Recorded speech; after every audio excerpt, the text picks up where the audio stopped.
For example, one of my favorite ways to explain this is what I call the coffee algorithm. And before I was diagnosed with autism, people used to ask me, Felicia, do you want to go get a coffee? Or, hey, I'd love to go have coffee with you. And my response every single time was, oh, no, thank you. I don't drink coffee. And I had no idea I was turning people down for job opportunities, friendships, networking, a friend who needed to vent, or honestly, probably a lot of dates as well. And so just realizing that I was answering a different question than what was being asked, that can come across very rude and blunt and direct. Whereas from my perspective, I thought I was answering the question.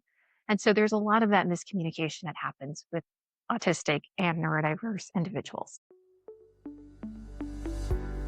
Welcome back to the Neurodiversity Voices podcast. I'm your host, Paul Cruz. Today's episode is especially relevant for leaders, managers, and HR professionals. Because one of the biggest challenges organizations are facing right now isn't just talent acquisition. It's understanding talent. My guest today, Felicia Davis, shares a story she calls the coffee algorithm. It's a simple story, but it reveals something profound about the workplace. How small communication gaps between neurodivergent and neurotypical colleagues can quietly shape hiring decisions, performance evaluations, promotion opportunities, and workplace culture. Felicia is a leadership expert, executive, and author who spent years navigating corporate environments before discovering that the differences she'd experienced throughout her life had a name: autism and ADHD. In this conversation, we explore questions that are becoming increasingly urgent for HR leaders and organizations. Felicia's upcoming book is called Autism, Not Adhd: Embracing Neurodivergence at Work and in Relationships. And one of the most important insights she offers is this: many workplace misunderstandings aren't about performance. They're about interpretation, different assumptions, different processing, different communication styles. For HR professionals and organizational leaders, that distinction matters. Because when workplaces shift from judging behavior to understanding context, they unlock something powerful. People who were previously misunderstood suddenly become some of the most innovative contributors in the organization. So if you're an HR professional, a people leader, or someone responsible for shaping workplace culture, this conversation will give you a new lens for thinking about communication, leadership, and inclusion. Here's my conversation with Felicia Davis.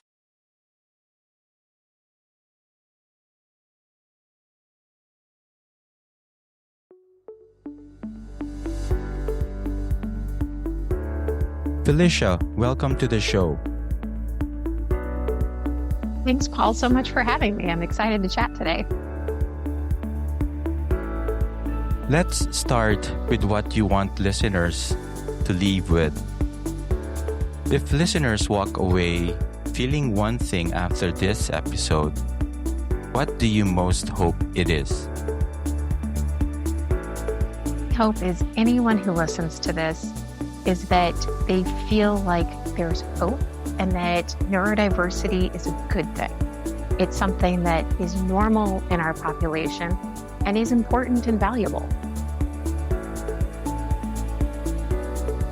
When you say, quote, autism, not attitude, quote, what misconception are you most urgently trying to correct?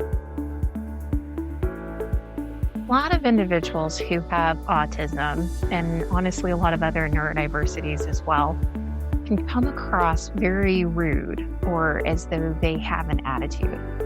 And it's a common misconception because if you can't tell that the person has autism, then you don't realize why they're answering the way they are. For example, one of my favorite ways to explain this is what I call the coffee algorithm. And before I was diagnosed with autism, people used to ask me, Felicia, do you want to go get a coffee? Or, hey, I'd love to go have coffee with you. And my response every single time was, oh, no, thank you. I don't drink coffee. And I had no idea I was turning people down for job opportunities, friendships, networking, a friend who needed to vent, or honestly, probably a lot of dates as well. And so just realizing that I was answering a different question than what was being asked, that can come across very rude and blunt and direct, whereas from my perspective, I thought I was answering the question. And so there's a lot of that miscommunication that happens with autistic and neurodiverse individuals. Can you share the coffee example and what it reveals about literal interpretation and hidden social meaning? So when you think of the coffee example, the hidden meaning behind things is a lot of times when you're autistic or have literal thinking, you look at the subject of a sentence, much like a child would. And so if you were to ask a kid, a small child, hey, do you want to go play outside? They're going to say yes or no. If you ask them, do you want to drink a soda? Do you want to have pizza for dinner? They're either going to tell you yes or no, because they're assuming that that's what you're asking. Now, for young children, that is usually what you're asking. But as you get older, we start to have these hidden meanings that go behind every message. And so it's not as straightforward because the language is no longer literal. But if you have a literal mind like mine that is autistic, I also have ADHD that goes with that as well, then you still approach it that same way. You're answering, but you're answering the wrong question.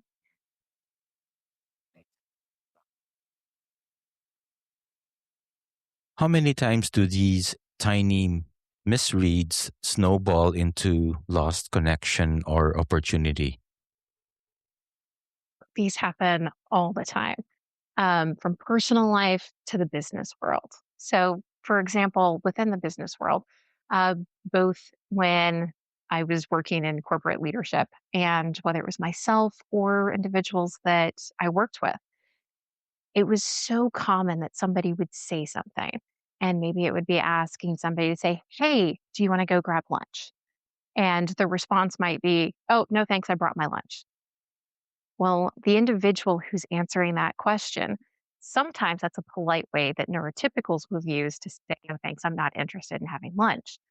Whereas if you're somebody who's literal thinking and you say, oh, no, thanks, I brought my lunch, to you, you're just stating a fact of like, nope, I'm taken care of. You were asking me about lunch and I have my lunch. So this seems irrelevant. Had the person instead asked, hey, do you want to grab lunch? I'd love to spend more time with you.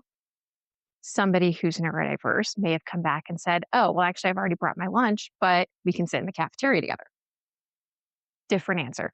Now you're on the same page. And it's something that's minor there, but when you put that into the business world and you realize that now all of a sudden you have networking opportunities that are missed.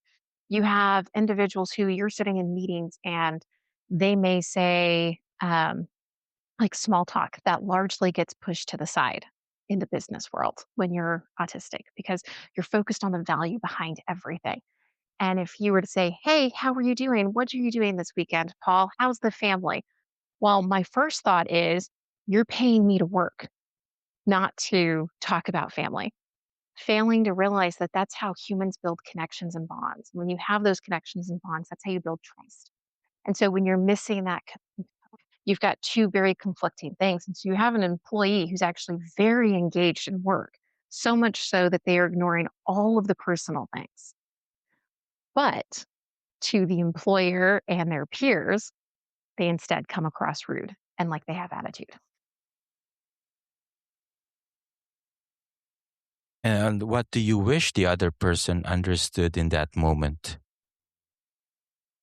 I think recognizing that people are coming from different perspectives.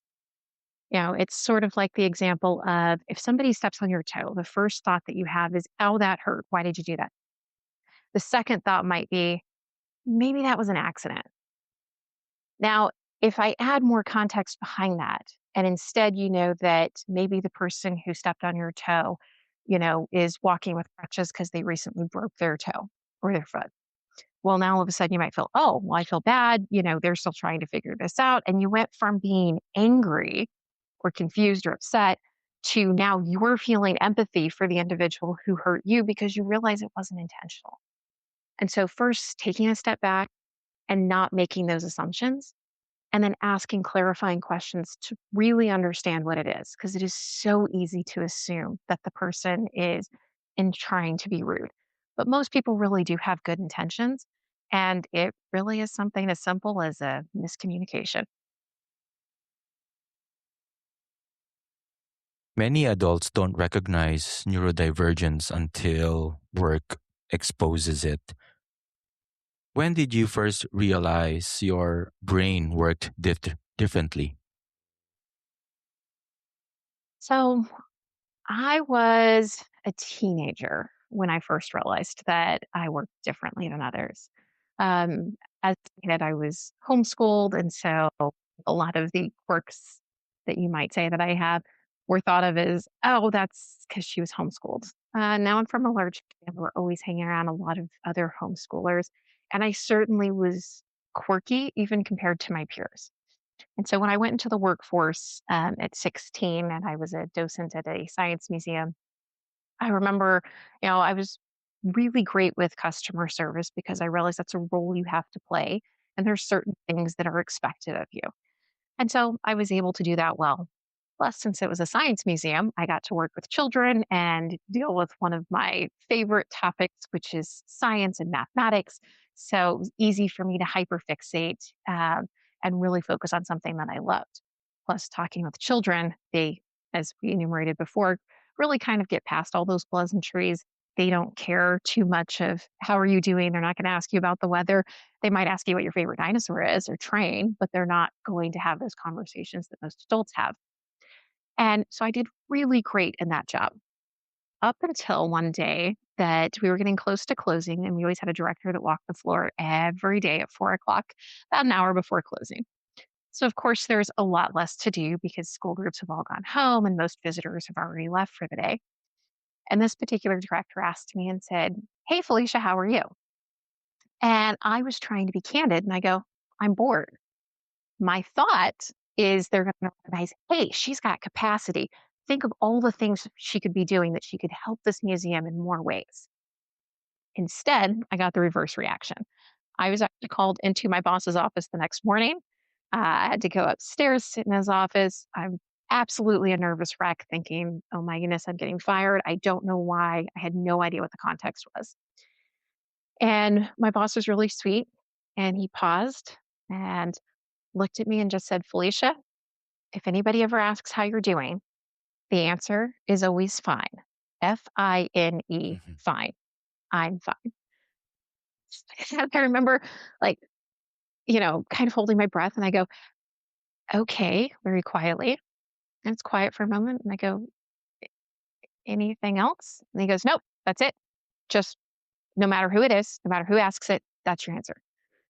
And I said, "Okay." And I go back downstairs and I go back to do my job. And honestly, the advice he gave me there has probably saved my career more times than I care to count. It's probably saved more relationships than I care to count because my real reaction is to tell you how I'm actually feeling. "Felicia, how are you?" "Oh, I'm very sad." "Hey, I'm ecstatic." "Hey, I'm elated." That's not always the right thing. there is a reason we have small talk.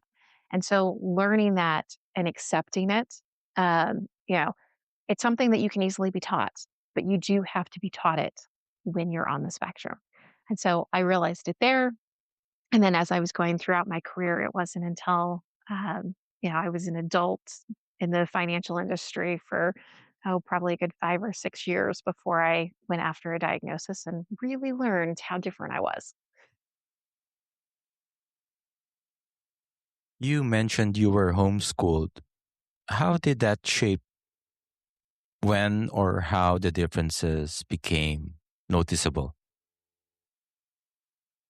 So being homeschooled meant that my mother was able to make a lot more adaptations. So a lot of the sensory things that I didn't experience until I went to college and moved into the workforce. Things like dealing with the flicker of fluorescent light bulbs, the constant dead of a large group of people in a room together, echoey halls, all of the auditory and sensory things that happen when you're dealing in larger groups. And those were things that, even though they would occur within my school life, being homeschooled, it's a lot easier for my mom to say, hey, if this desk isn't working out for you, let's get a different desk. You know, hey, we're going to go on this field trip. And she could lay out the expectations of this is probably what's going to happen. This is what we need to do to make sure that you're good. And then, after the field trip, I was given time to decompress. And these were things that just happened naturally in that world because it was easier to do on a scale of, just your mom and your siblings compared to a classroom of 20 or 30 kids. You go on a field trip, there's two or three grades that are going together. It's a lot. So that allowed me to really be more adaptive, but it also means that it took longer before I was formally diagnosed.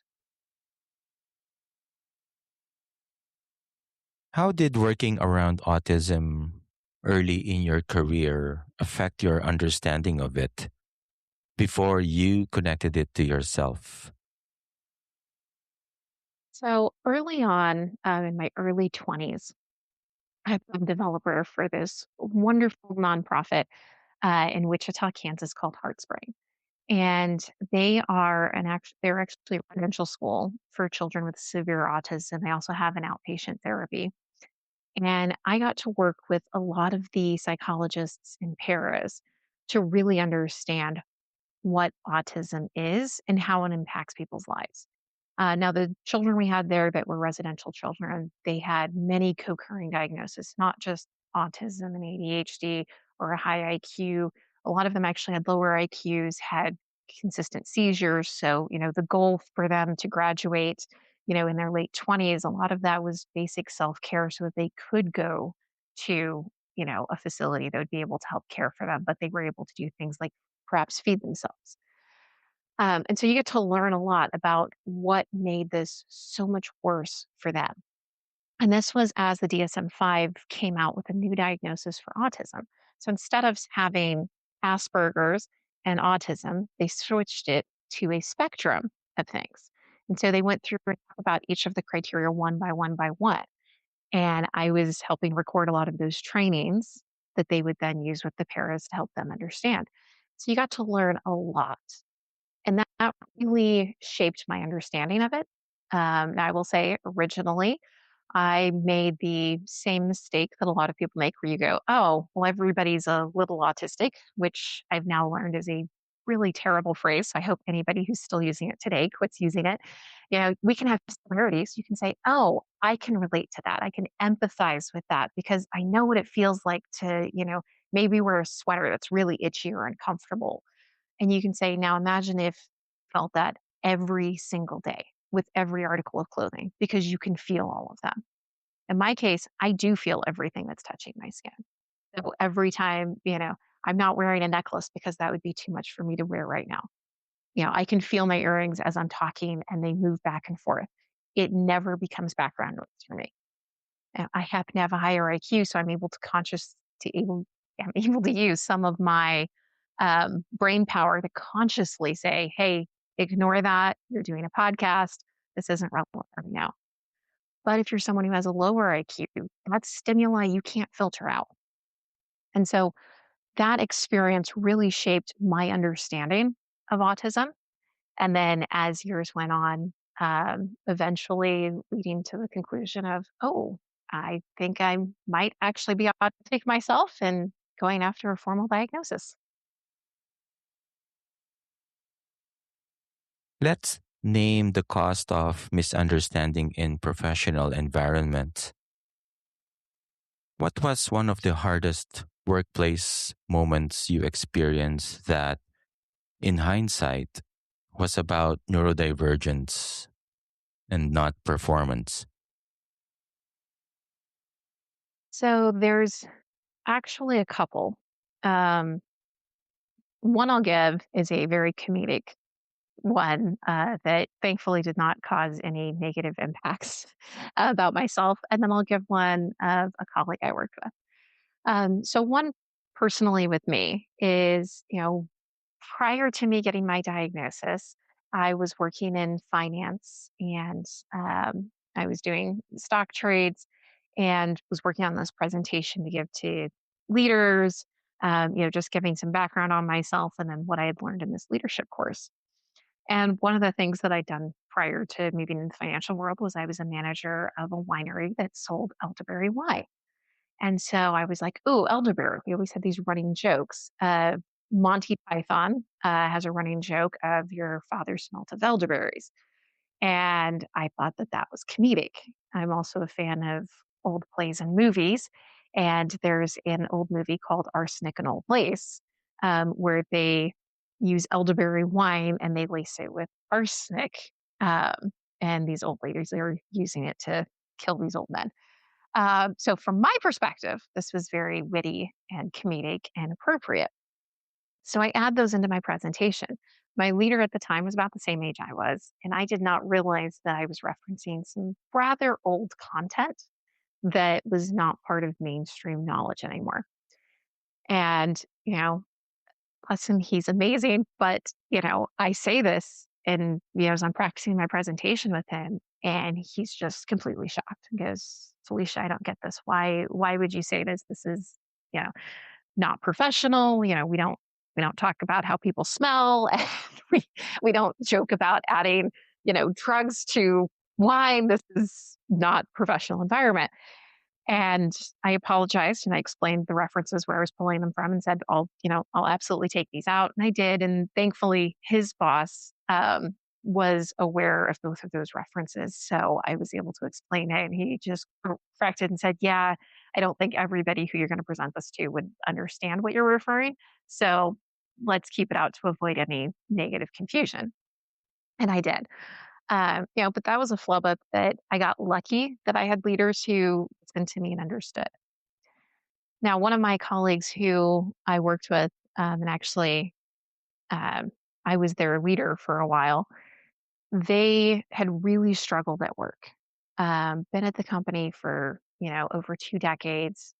Were an amazing individual, very talented. And they were labeled as not being autonomous, as being combative in meetings, would derail meetings, and it made it very difficult for work to get done. And anybody you asked to, it was like, ooh, if that person's on the call, be careful. They've got a chip on their shoulder. We can't get anything done. They're a major roadblock.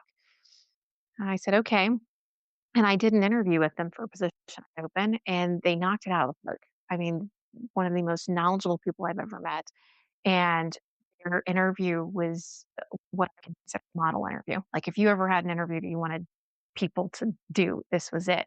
And I go, oh my goodness, this person is masking. They figured out the formula for how to do an interview, but nobody's taught them the formula for how to interact in the business world. And I knew this individual had a son who was autistic and that autism usually runs in families. So I went, I bet I know what it is. So I get permission to hire this person on my team. And within uh, 3, 4 months, turned their rating around from barely meeting expectations to an exceeds expectations. And it was doing little things, like understanding why was this individual derailing meetings? And you'd get in a meeting and they would go, I don't understand the value of this. This doesn't make sense. Well, you're sitting in a meeting with 20, 30 individuals. who are very high paid professionals. We had everybody from developers, UX designers, senior leaders on the meeting. This is an expensive meeting to have if you just take the cost per hour of each person sitting in that meeting. And I said, it's great that you want to save the company money because if we're working on something we shouldn't be, you need somebody to say that. I absolutely need somebody to say that. And if you can do it, that's great. So, but maybe this is the right group of people to discuss that with. So, what you can say is, I still have some questions what the value of this work is going to be. Let's take that offline, but let's keep moving forward with the solution today because everybody that was on that call was trying to find a solution to the problem. And the minute I told this individual that, they went, "Oh, yeah, that does make sense." And I just had to tell them once. And then they applied that to all of their other meetings. And we kept chat windows open so I could give them, information in between. And some of it was, well, how do I take this offline? Who do I do it with? How do I format this? And a lot of them were very how to questions. The rest of it they could do wonderfully. If you asked them to do a project and said, hey, I need research for this, one of the first questions that this individual would ask you is, well, do you want it as a PowerPoint? Do you want it as an Excel document? Do you want it as a Word document? Are you presenting this information? Do you need a data chart of it? What are you looking for? And the response back was, well, you just need to work autonomously. For some people, they can figure that out intuitively. For this individual, they could imagine all the different ways you could possibly present the information, which a lot of people can't do. And so it's an incredibly powerful skill.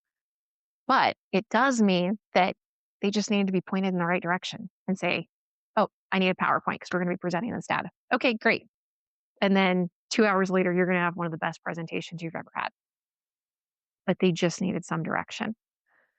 So that I would probably say is a really good example of how miscommunication and misunderstanding on both the leader side and the employee side, and how you have to bridge that gap between the two. But when you do, the results are amazing. That quote, I'm bored, quote moment. What did you mean? And what did they hear? So when I said I'm bored, going back to the example of when I worked at the Science Museum, um, what they heard with that was, this is a teenager who's not paying any attention, and they just don't care about their work at all. Whereas what I was meaning was actually the exact opposite of that. I meant I have capacity. I want to do more, but I don't know what else I can do in my role. I don't know. I need you to give me something. And that's not what I said. It's what I felt like I said. That's not what they heard. And it happens a lot. Honestly, whether somebody's neurodiverse or not, you may catch this a lot with individuals who, English isn't their first language and they're using, English more literally than somebody else might, or maybe they're saying phrases the same way they would in their culture. And so it comes across wrong and you end up with this conflict. Um, a great way that I love explaining what masking is in autism is it's not that you're not being your authentic self because you're not, and it does take a lot of work. But masking is more like translating. And so if you think of, an easy example is American English and British English. Technically, we use the same dictionary. Our words are even spelled a little bit differently for what's considered correct spelling. But there's definitely phrases and words that we use that are different. For example, if you're in England, they'll say, hey, go grab a torch. In America, you would say, go grab a flashlight. Now, a lot of these are things that we have awareness around. So it's easy for us when we hear it, we go, oh, wait, what did you mean? Even if you don't know what that word, how they're using it. And the reason you pause is because there's an accent between the two. So whether I'm in Europe and I go, hey, can I have a flashlight? They can hear that I'm an American and they might go, did you mean a torch? And then we can get on the same page. The difference is when you have autism or another form of neurodiversity, you don't have that accent. And so unless you are visibly autistic, where you can see me physically stemming, I may be wearing large headphones for noise canceling or other things. You make the assumption I'm saying the same thing that you are. And that's really one of those things we need to take a step back from. Again, whether the person's a neurodiverse or not, is you made an assumption, and assumptions aren't bad, but pause and ask a question to clarify to see if you guys are on the same page.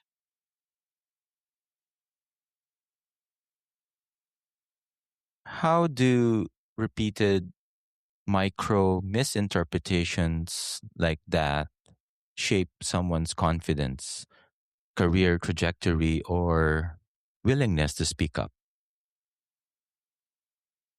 It's a great question, Paul.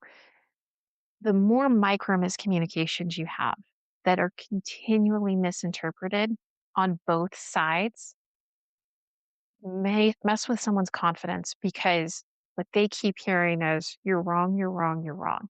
And the more you try to be correct, because the gut reaction when you have autism is, I'm going to ask more questions and I'm going to be more and more literal in what I say.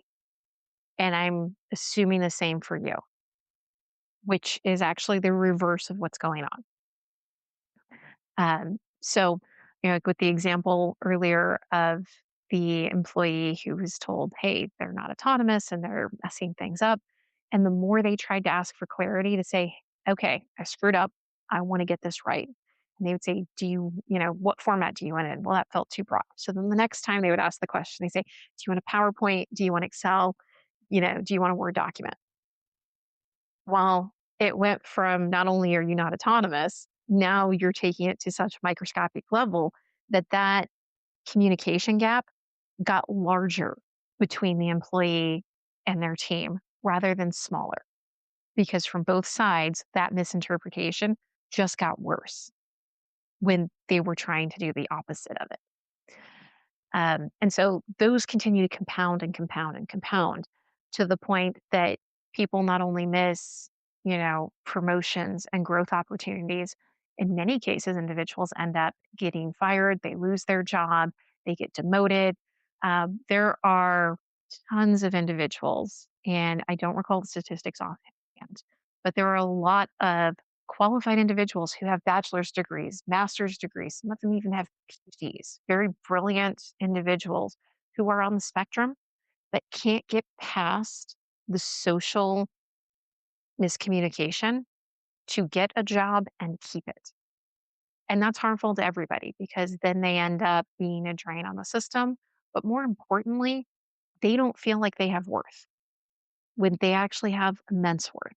And so it's, how do you shift from making people feel like they're not worth it and reducing their confidence through these micro miscommunications that just keep building, to switching to that side of, hey, tell me what you actually meant? Masking is one of the most polarized topics in the community. Was there a turning point where you shifted from masking to survive to advocating and building systems? First, I had to know I was autistic. Once I did, then yes. So masking takes an immense amount of work because perpetually, unlike actually translating for language, it's more like complete cultural immersion. So it's one thing to say, hey, I'm in this country and ooh, I can speak this other language well enough that maybe I can go travel or conduct a meeting in it. But you're going to miss all of the additional cues that happen that are unique to that culture. For example, my family's part Greek, and there's a miscommunication that happened years ago, and occasionally this will still happen, is that a lot of people, in the Western world, if we say, yes, you nod your head yes, or you shake your head no. While in Greece, it was the reverse of that. So you could say ohi, which means no, and they would nod their head. And so all of a sudden, your physical movements do not match the words. Well, this is extremely true for people who are autistic because our body language does not usually match what we are verbalizing unless we are consciously doing it. And we have to find somebody else, copy what you're doing. And so, we might be copying from movies, from TV shows, which means some of it may be highly exaggerated. Some of it may be really unrealistic. And a lot of it, it's not intuitive. It's not what I would do naturally. And so recognizing that, yeah, it takes a lot of work, but it is also important because I don't want to be offensive and I do want to make sure that people are understanding me. So that means when you're at work, okay, where are the places that you need to mask and to what degree? And where are the places where you don't? So, for example, if you work remotely, it's possible that maybe you don't have to be on video camera for every meeting. Maybe you have a few where they're turned off. So now the only thing that you have to mask is how you're phrasing things instead of how you're phrasing things and what's your nonverbal cues that you're giving off. Um, and actually, Stanford put out a great study on this about nonverbal cues, specifically with Zoom during the pandemic, because a lot of people, it's called Zoom fatigue. And whether you're neurodiverse or neurotypical, you will actually burn out from Zoom fatigue because every person on the call is sitting in a different environment, which means you are reacting to the stimuli in your environment. And so, for example, it would be really weird if all of a sudden I'm talking, I go, well, you're not seeing what I'm seeing, Paul. So that doesn't make any sense. What you don't know is, maybe somebody just walked into my door, right? Or, maybe I don't have pets, but if I did, maybe the dog just jumped up and did something or knocked something over, right? I am now reacting to that stimuli, but you have no awareness of what it is. And so now your brain is trying to process, okay, what nonverbal cues is Felicia giving? Is that relevant to me in this discussion? And so it creates immense fatigue. And I'm using this example because that fatigue that the rest of the world feels is the same fatigue that somebody who's neurodiverse feels all the time because we're processing stimuli that we recognize and trying to interpret everything that you're doing and all of your micro expressions is confusing and tiresome. So if we don't always have to be on camera, that's a great way to help, really reset and get that break that you need. Um, Not having to mask during lunch. So maybe that does mean that you don't have lunch with your coworkers all the time. Maybe you set one day a week that you're like, if you're in the office of, hey, Tuesday's the day that we'll all have lunch together, but the rest of the time, not only am I not going to have lunch with you, maybe I put my earbuds in, maybe I'm even wearing glasses to help block out all of the light. Maybe I go sit alone at a park. And it doesn't matter whether you're an introvert or an extrovert. This is you trying to reset your system and just calm down. And so all of those things are things that you can do to help reduce the burden of masking, but also recognizing that there is a need for it. So how do you balance it? You make a nuanced point. Masking can be translation. How do you explain when masking is useful and when it becomes too costly?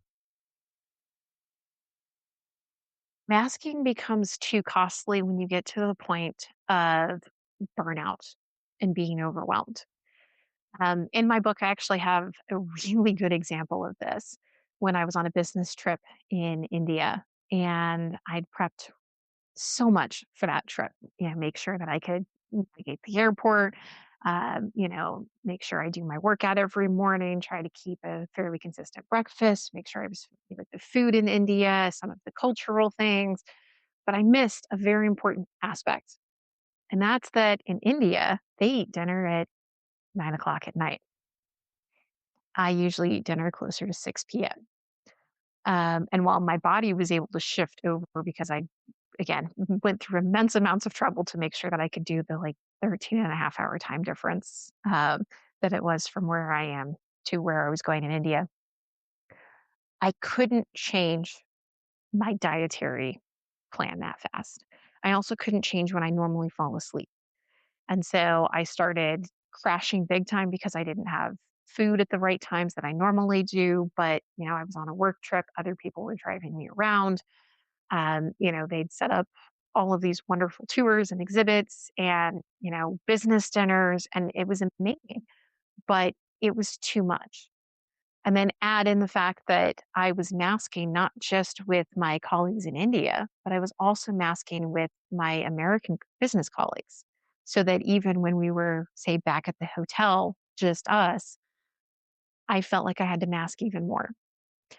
And it came to a point one night where I could not keep going anymore at all. I got changed. I think I even took a small nap, went down to the hotel lobby. We go to dinner and we're at dinner and I eat and I am like doing everything I possibly can to stay awake. And I fall asleep at the dinner table as an adult at a business dinner. And it just so happens I have a colleague who actually took a picture of that. So it's actually in my book. And I describe it as a robot who just powers off because, I was so overwhelmed and there was so much going on that it wasn't just that I was physically tired. It was I couldn't any longer. And by the end of the trip, I mean, I got to the point that, you know, wearing business attire and keeping all of the social masking up that's required of what's my body supposed to be doing? Is my body language matching the words coming out of my mouth or the words coming out of my mouth, correctly conveying what I'm actually meaning? And when you have to do that all day consistently, you hit a point that you just crash and it's not sustainable.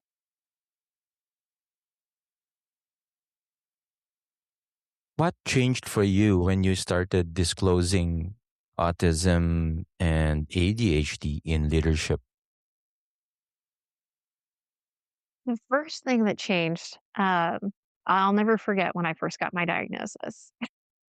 And I tell my leader and I said, "Hey, okay, I need to tell you something." I said, "This doesn't obviously change who I am or anything, but I need you to know, hey, I've been diagnosed with autism, and then I've been diagnosed with ADHD, and and I have a higher IQ." And their first comment was, "Yeah, that makes sense." And I kind of laughed a little bit. I was like, "Wait, what?" And they later told me that, because I was working in a call center at the time, placing stock trades, that I was so much faster at all of my transactions. And I wasn't just faster, I was more efficient at it, which means I could pick up the phone and I had decoded language well enough to understand when to leverage open ended questions versus closed ended questions. And all of the trivial small talk that most people would do, I hate it. But I said, wait a minute, I can use this because I only have 7, 10 minutes to get to know this client really well, what their financial goals are, what they need, what their tax liability is going to be, all of the stuff that goes with it so that I can place the best trade in their fiduciary interest. And I started using all of that to understand them more. So I said, okay, they like small talk. I hate it, but this is nothing more than a puzzle. So I had decoded absolutely everything so that I could get the whole conversation done. I would get called a robot usually at the beginning of the phone call where they thought they were talking to a robot instead of a real person. But once we got past that barrier, they loved talking with me because I was very precise, I was very accurate, I was efficient. They felt like they still got to have their conversations of telling me like, "Oh, I need this money to, fix the roof on my house." And I knew as I was doing the transactional stuff on my side of I've got to get this ACH set up to go to your bank. I need to send a note to your branch office to take care of this. I need to do this. I need to do that. That I could let them talk more about themselves and their goals and stuff that was going to help me with what I needed. And so I timed it all out and I knew that I only had to listen to key words to keep up with the conversation while I was doing everything else I needed to do. This meant that my phone calls were shorter, but more specifically, a metric called after call work, which is the amount of time you have from the time that the client hangs up the phone until you finish all your stuff that you have to do in the background before you go available to take the next call. Our department was, I think, 2.5 minutes was the target. Most people tried to hit it, but they would get closer to 3 minutes, and they were really trying to work to get people down. The people who'd been in our department for over a decade, our seniors who'd been doing this for years and were incredibly good at it. I think theirs was like 47 seconds. Mine was 7 seconds. Like, not even close. So much so that leaders thought I was cheating. They're like, what is she doing? How this isn't possible." And they would go and listen to my phone calls, and clients were always happy. In fact, our branches would sometimes call me and say, "Hey, what did you do to tell this client to do this? Because I've been telling them to sell XYZ forever because it was in their best interest. How did you do it?" And I was like, "Oh, this is what I told them." Because I decoded communication to such a microscopic level that I could say the right things. Um, and so it was very comedic when they were like, "Well, yeah, that makes sense." And then when I moved into leadership, the first time that I told my team, "Hey, I have autism and I have ADHD," and I was very authentic with them. I said, "I'm here to help you, but here are some things that I will probably mess up. If I do this, tell me. If I say something that came across wrong or you feel like I dismissed what you were actually asking, and I would just kind of give a little bit of a background of what it means to be autistic and have ADHD. And then also share, here's some flub ups I've made in my past at work. So if you see anything like this, please reach out to me so we can resolve it." And it was really incredible because not only did I have individuals who then felt comfortable to say, "Hey, Felicia, I don't think this is what you meant. This is how it felt when you did this." And I'm like, "Oh, no, that's not it at all." And it took one quick phone call or one Teams message. Um, and the part that I'm going to try not to get too emotional is when we were on a call with my team. And I remember, I had a very diverse team, from kids who were barely 18 to, people who this was their second, third career. They didn't need the money. They're retired. They're, in their 60s or 70s, all on my team, right? So very, very diverse group. And everybody from the 18-year-old to the, 70 something, um, started sharing of, "Hey, I can't relate to autism, but you know what? I have always struggled with this." And somebody would say, "Hey, yeah, I noticed you do that, but it's okay. It's never bothered me." Or, "I didn't know that's why you did that. Oh, well, hey, have you tried this?" And all of a sudden we went from um, a team that was, "Hey, we're just here to do a job," to more of a family that's, "Hey, we're here to support each other." And it was safe for all of us to say, "Hey, this is where I'm potentially going to mess up. And I just want you to know proactively that I'm not trying and I want to work through it together." And that was probably the coolest thing, is to hear other people open up and share. And then, eventually it led to several people saying, "Hey, I think I might be neurodivergent. I might be neurodiverse," and them going and getting diagnosis and really understanding how their brains work, and then no longer feeling like this terrible outcast or having that lack of confidence like we talked about earlier, but instead feeling empowered and validated and going, "Okay, I think differently, and that's not bad, but it does mean I'm going to have to change some things." And that was incredible. How did that create permission for others to explore diagnosis or support? I think first knowing that it was an option, um, and realizing that we worked in an environment where it's okay to have a diagnosis and it's also okay to share it. Because a lot of people ask me, "Is there any value in getting a diagnosis?" I'm an adult. I wasn't diagnosed as a kid, but a lot of what you say relates to me, and it feels right.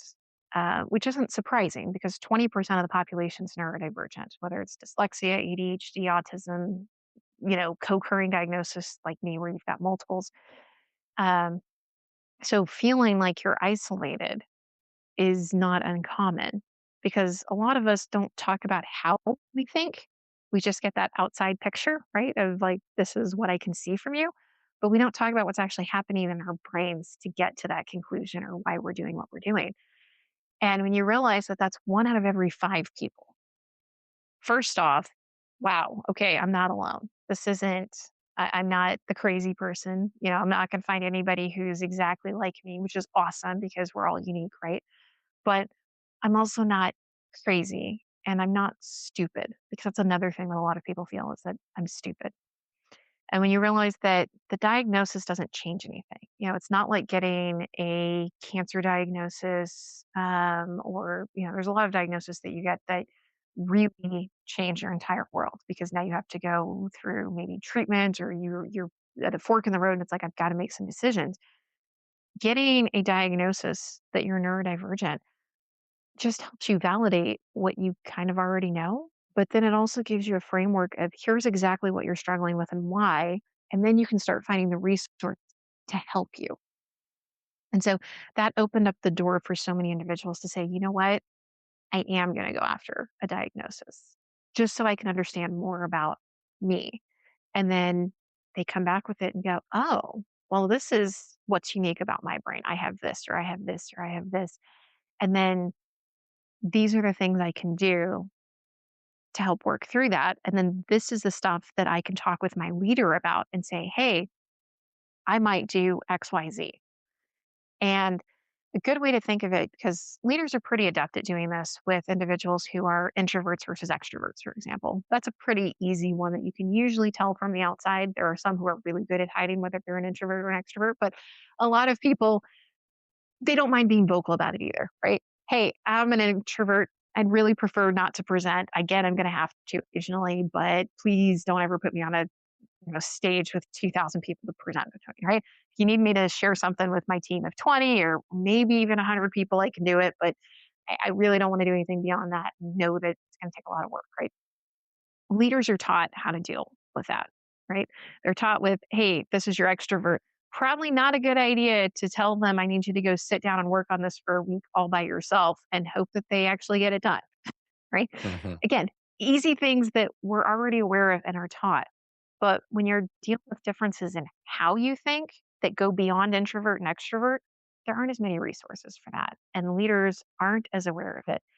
And it's also not something they're going to intuitively pick up on in most cases.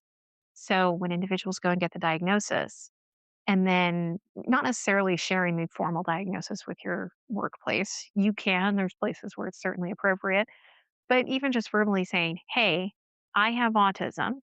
And remember, it's a spectrum. So you really have to clarify what that means for you and saying something like, I have a tendency to ramble on and not pause for breath and not let other people speak.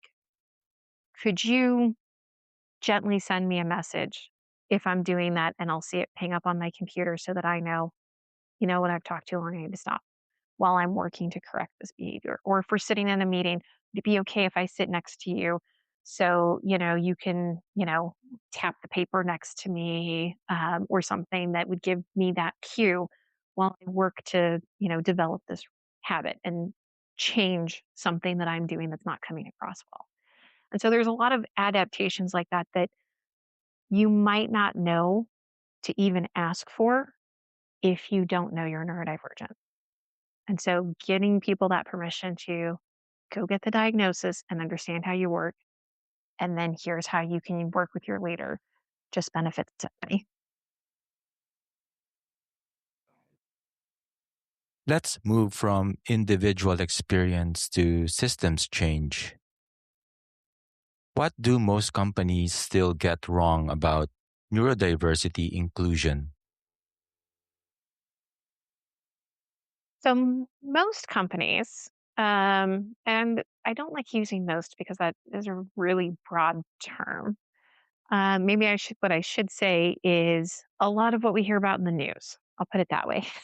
A lot of what you hear about in the news is companies focus on diversity, equity, inclusion, DEI. We have these metrics. Are I need X percentage that are women, X percentage that are people of color, and X percentage that are neurodivergent. Um, and, we should hire because of this, or this reason.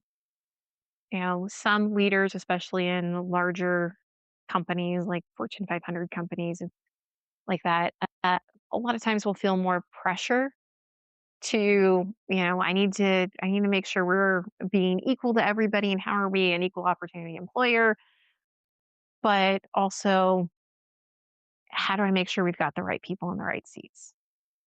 Um, so one of the first things that every company should do is take a step back and, if you have a DEI department, that's fabulous, but I want you to frame it differently because neurodivergence isn't just an equity issue or an equality issue. You're leaving innovation and productivity on the table when you're not being proactive about it. Because neurodiversity is not accommodated for in the workplace. And accommodations, I mean, you've talked about some of them, but most of these don't cost anything. They're not complicated things to do.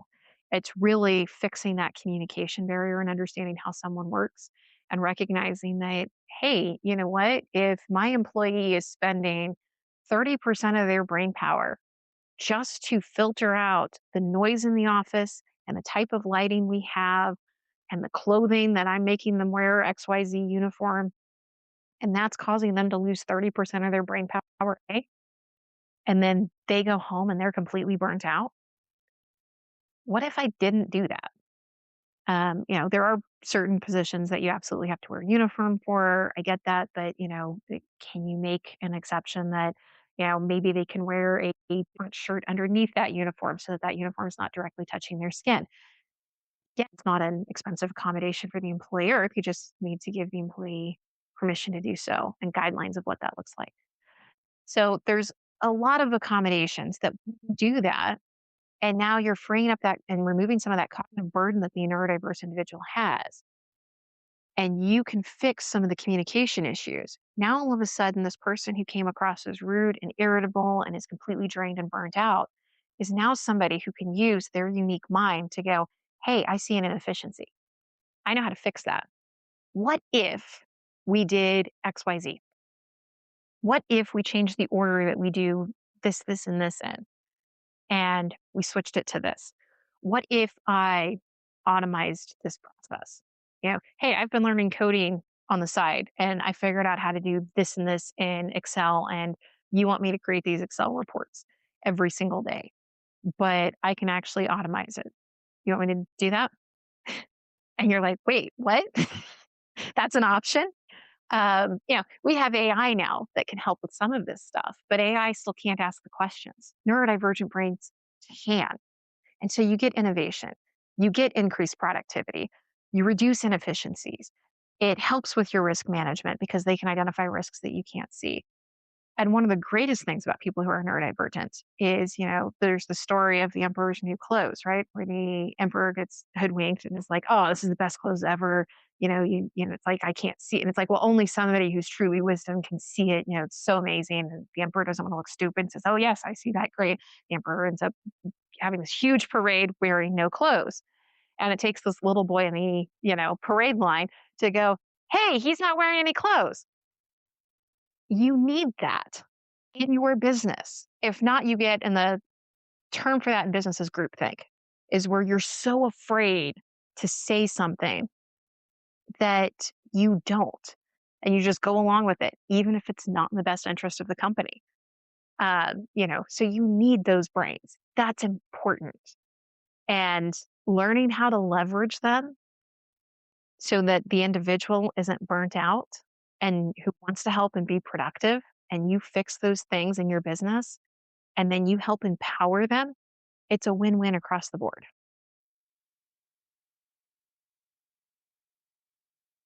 You've said it's not just a DEI checkbox, it's also about ROI.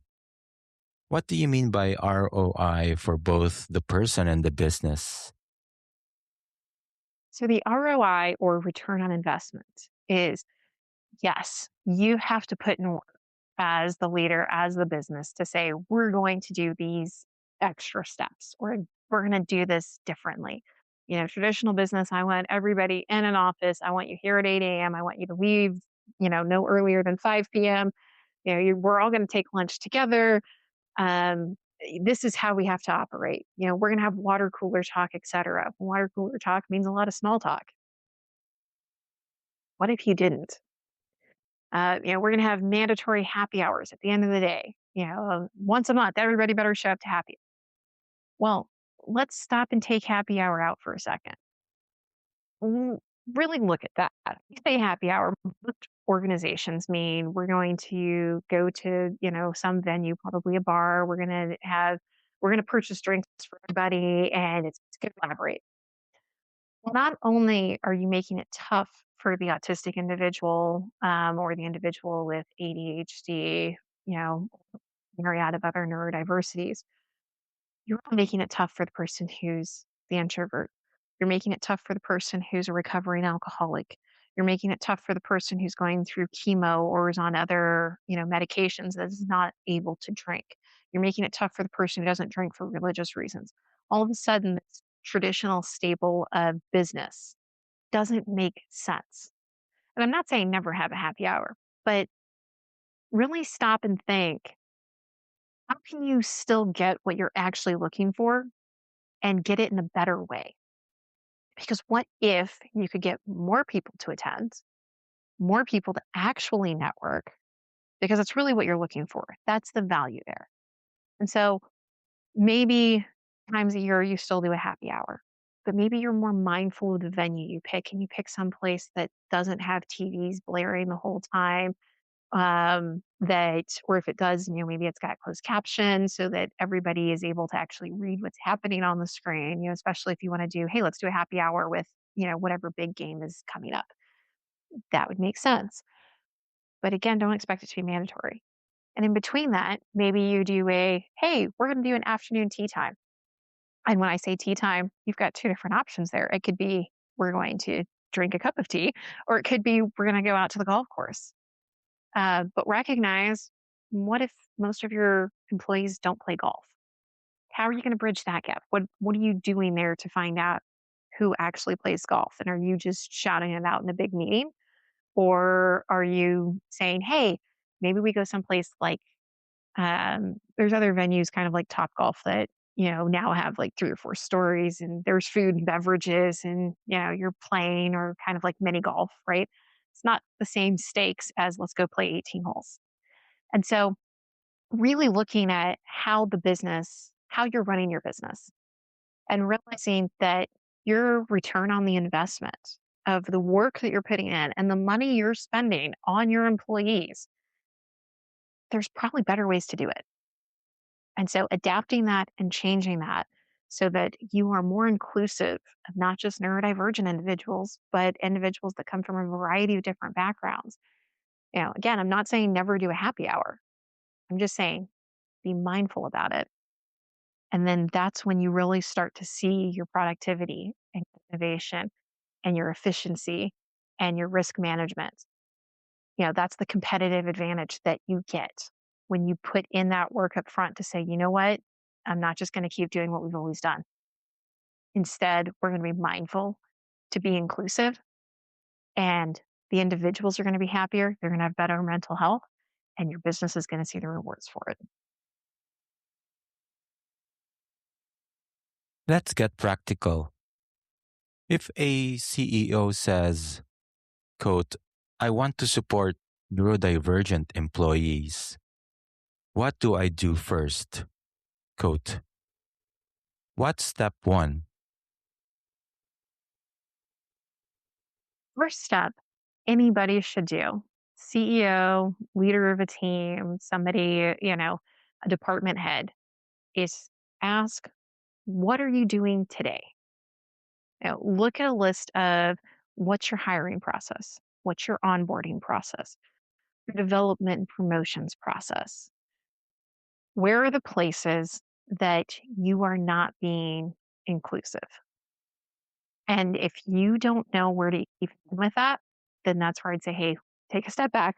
Let's do an analysis together and walk you through all of the pieces of each of those steps where you probably don't have an awareness whether you are being inclusive or not. So that's step one. Step two then is, what's the most important right now to your organization? And every organization is going to be different.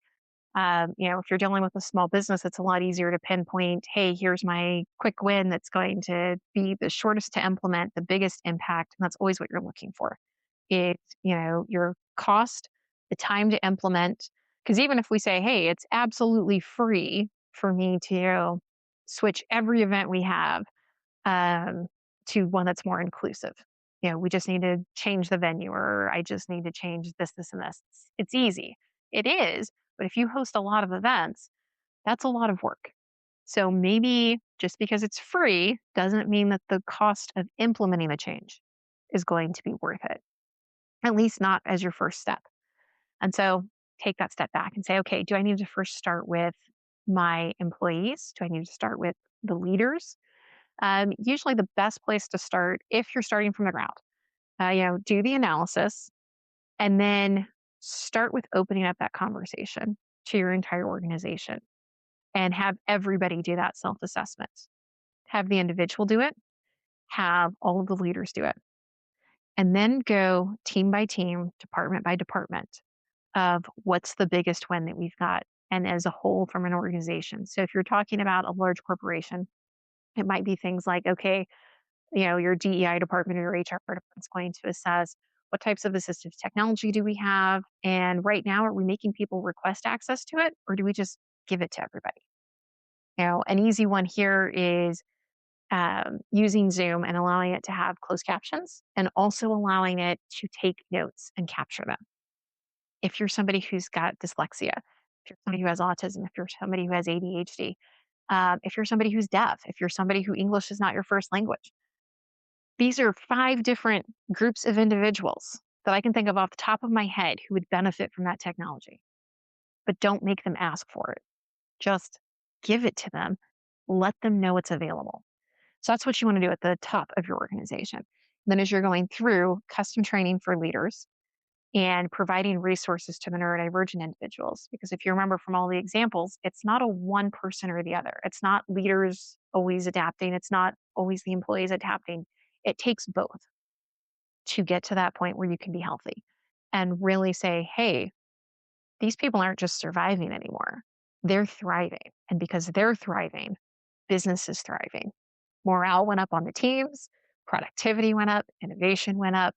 Our risk management is decreased because they found that one weird thing that we didn't even know was a thing that nobody else would have spent the time to figure out. And they didn't just spend the time to figure it out, it was bugging the heck out of them. So they just did it. That's a superpower if you know how to use it right.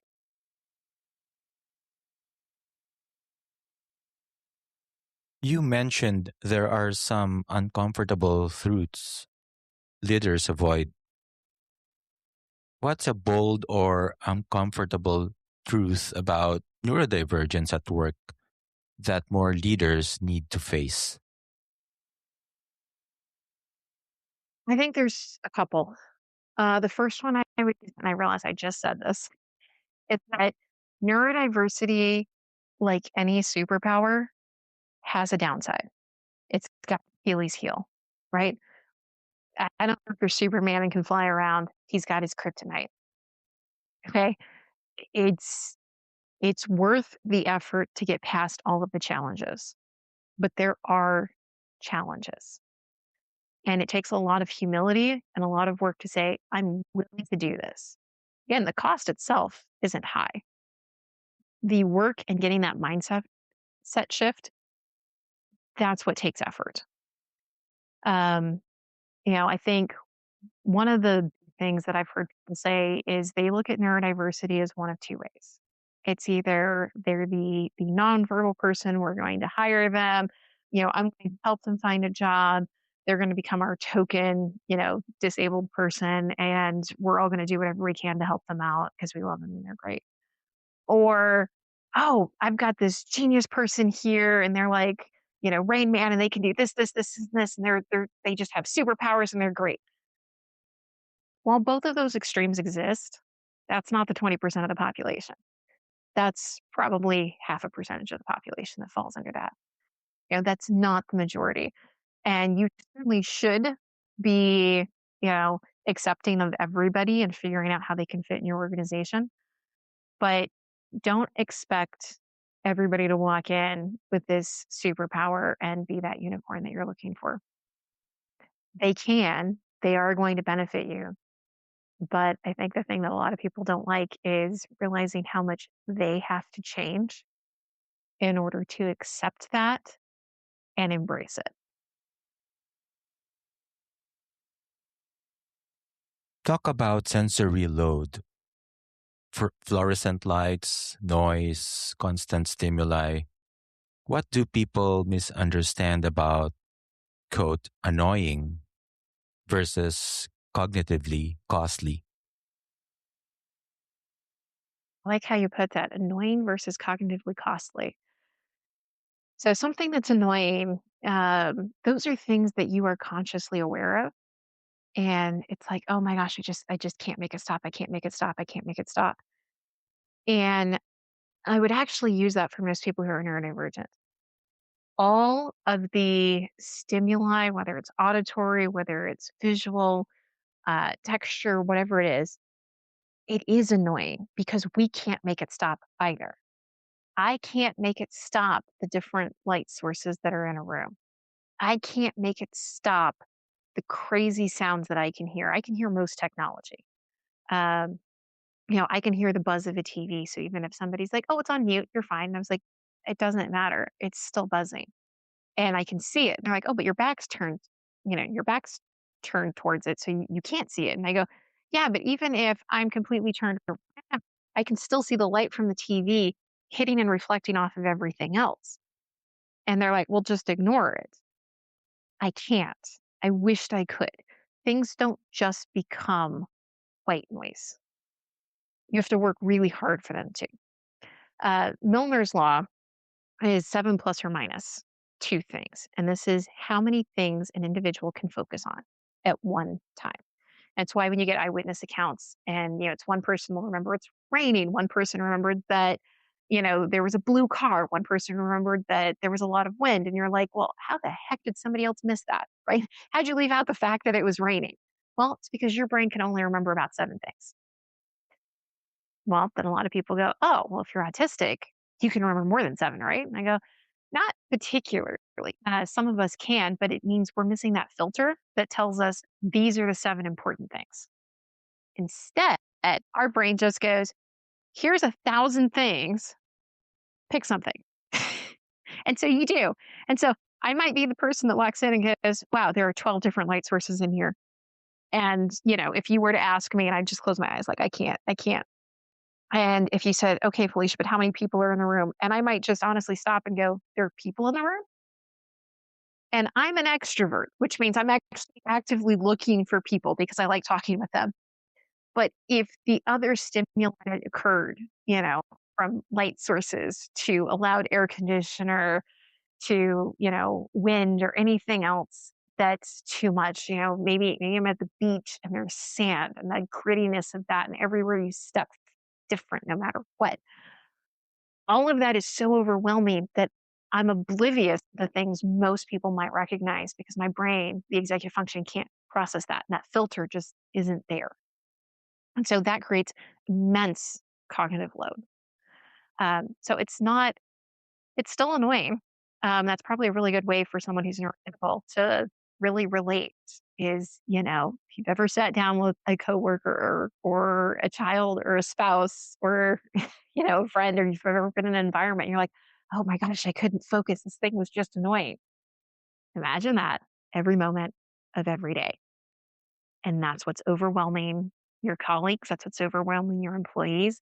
That's what's overwhelming your spouse. That's what's overwhelming your kid. That's what's overwhelming your friends. Let's widen the lens to adults, families, and partners. What conversation from your book feels most urgent right now? Thinking about families, um, friends, and spouses, there are a lot of adults who are getting diagnosed. And this means that there's a lot of spouses who are now having to pause and go, oh, I married someone who has autism. My co-author, Nancy, actually had this exact example in the book, and it's an incredibly powerful example of, she had this couple who came in for counseling, and she's had multiple couples do this. So that come in, and it's like, what do I do? And she's like, wait a minute, and she'll ask, the partner, and it could be the husband, it could be the wife, ask them a couple of questions, and then go, have you ever thought you might have autism? And, if they're familiar with it because it's becoming, more common that we discuss this now, a lot of them might say, well, maybe, yeah, I felt like I might relate.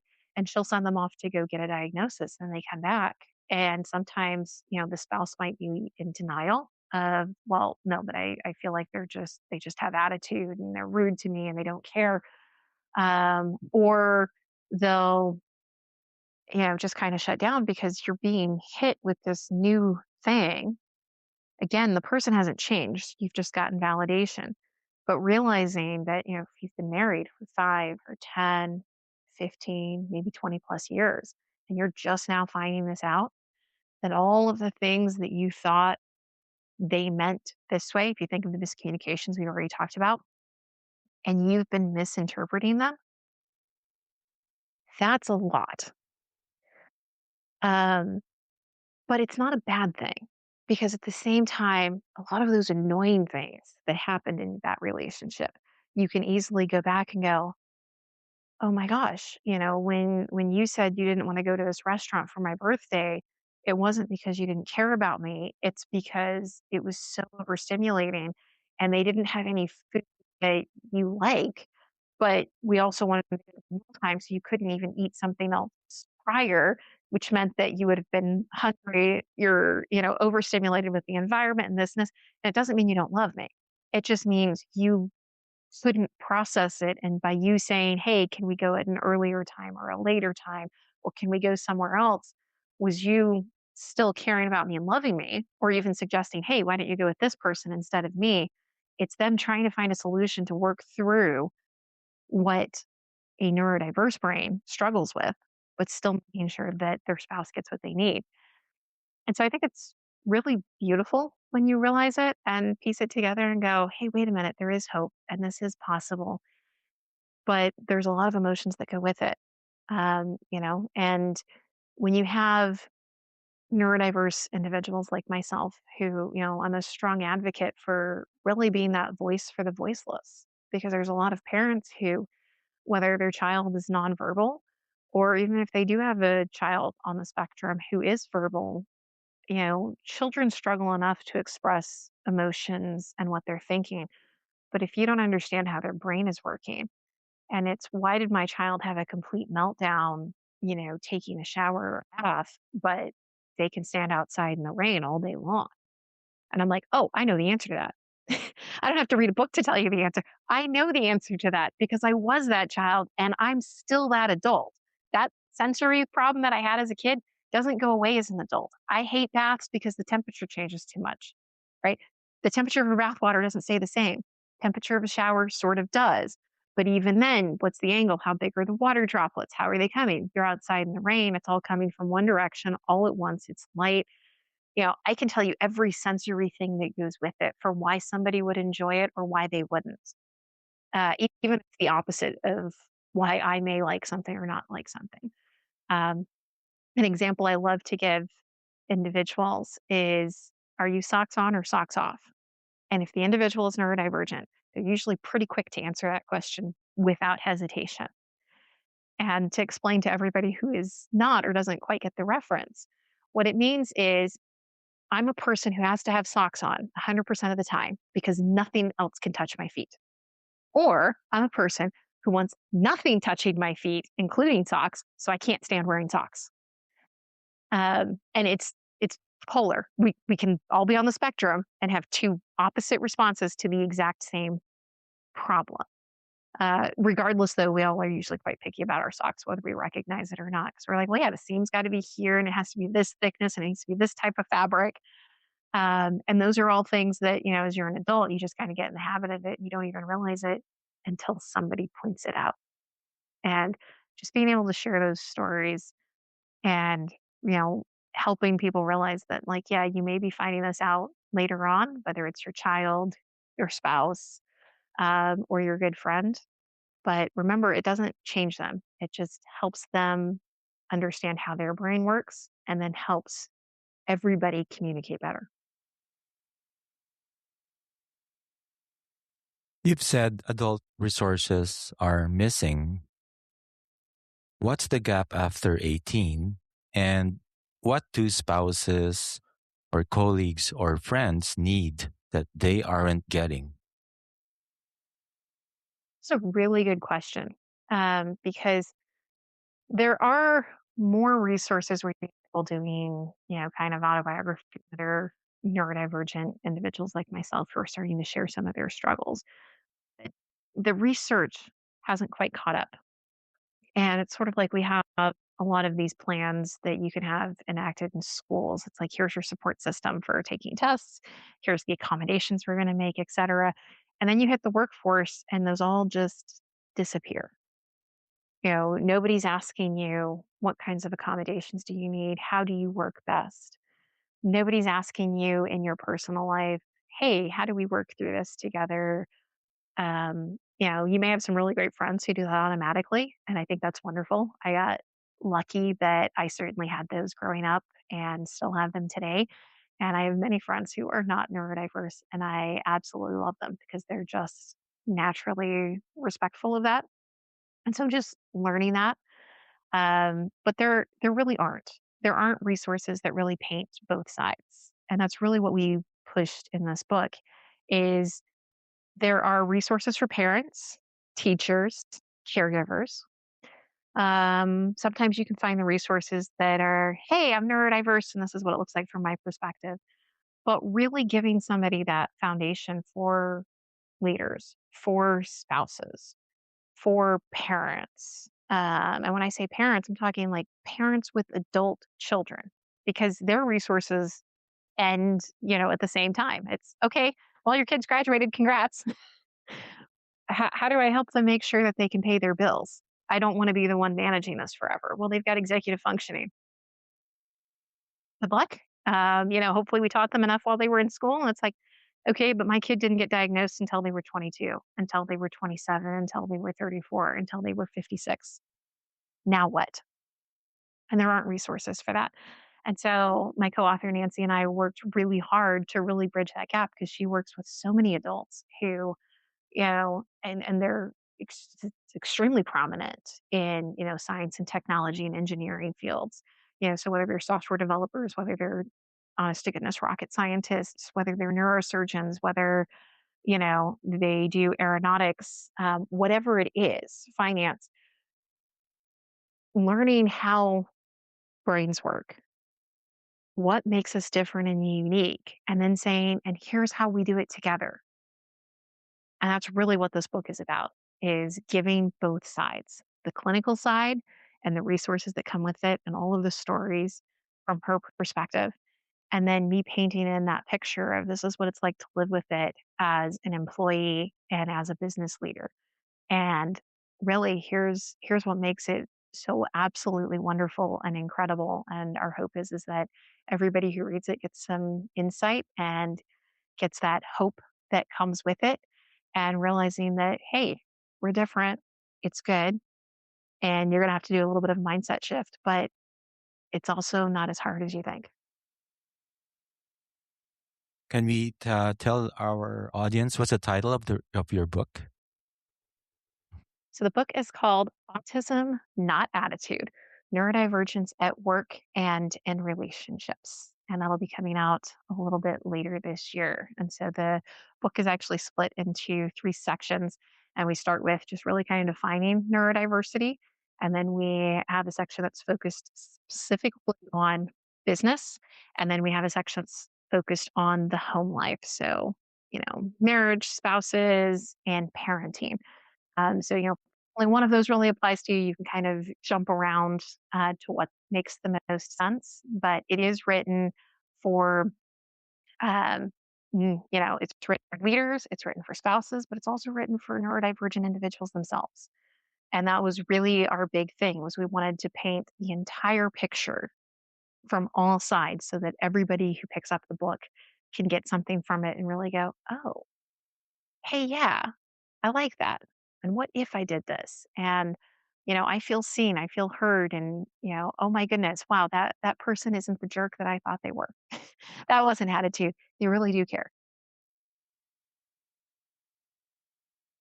Felicia, thank you for such a clear and grounded conversation, especially for naming how often attitude is really miscommunication and how inclusion has to be structural, not performative.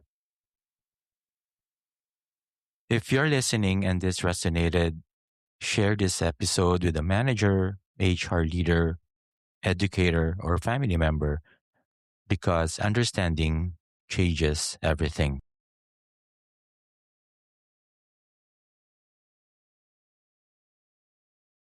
As we wrapped up today's conversation with Felicia Davis, I keep coming back to one idea.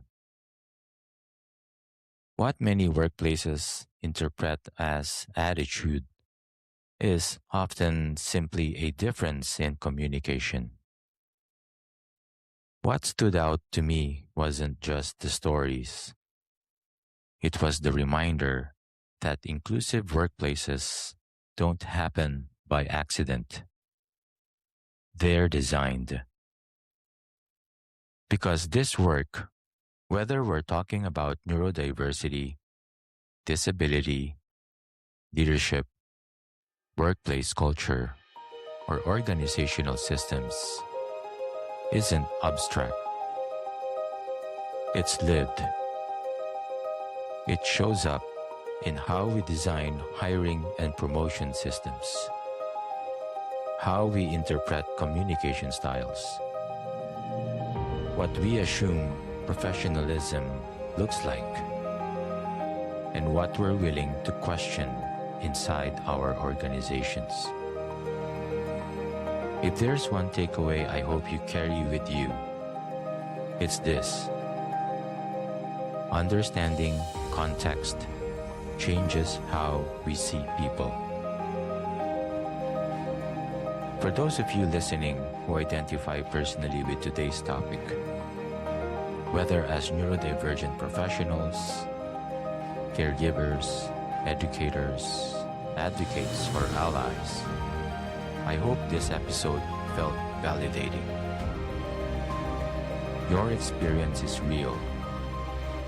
Your perspective matters.